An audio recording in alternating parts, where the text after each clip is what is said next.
Hello all saints, and welcome to today's Lent devotional in this, the first Thursday of Lent.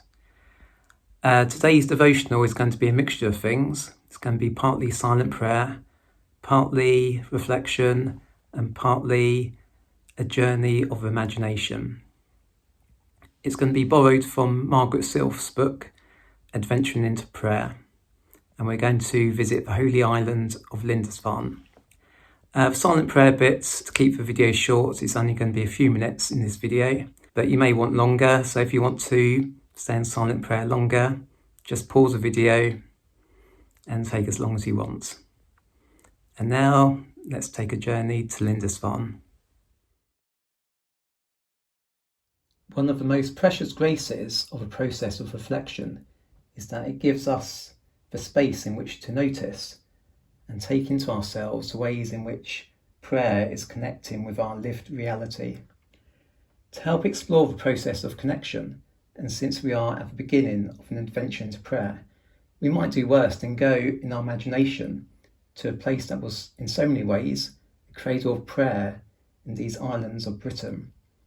If you were to follow the steps of St. Aidan and St. Cuthbert, both of them Celtic monks, who in the 7th century brought the gospel from Scotland to the north of England, you would find yourself on a small tidal island in the North Sea, just off the coast of Northumberland.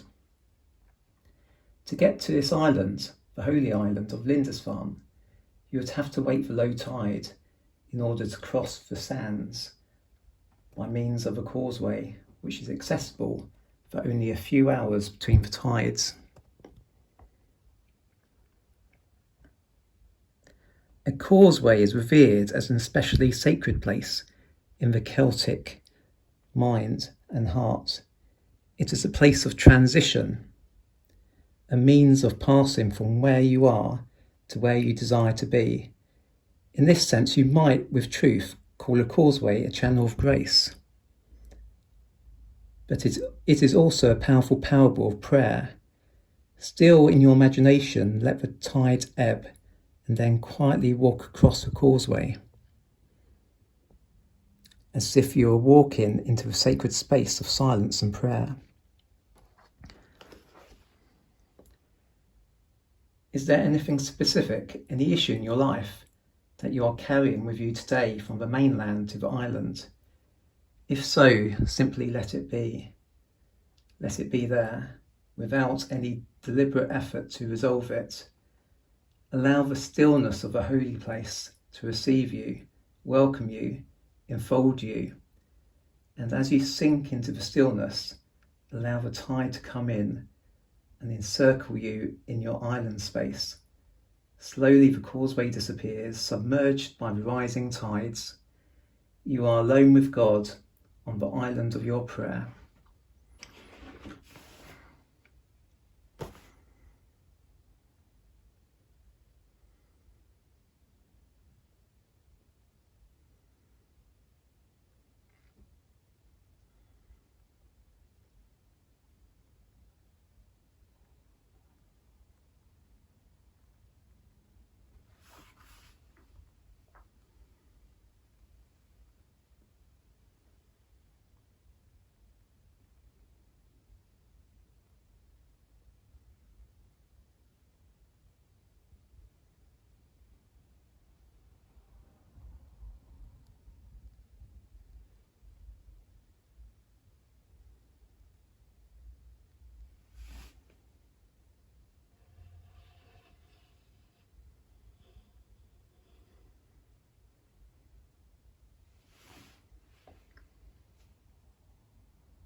Eventually the tide turns, your time of prayer is over, the water recedes, the causeway begins to reappear.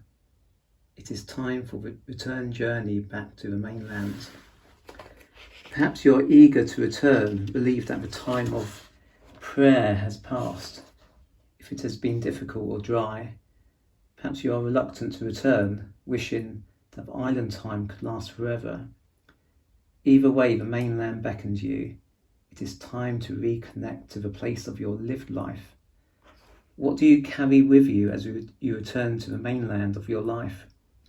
Will your memory of the island time be washed away with the incoming tide, like footprints on the sands? Or is there something you'd like to gather and garner as food for the onward journey? What happened on the island that will change the way you make choices and relationships on the mainland?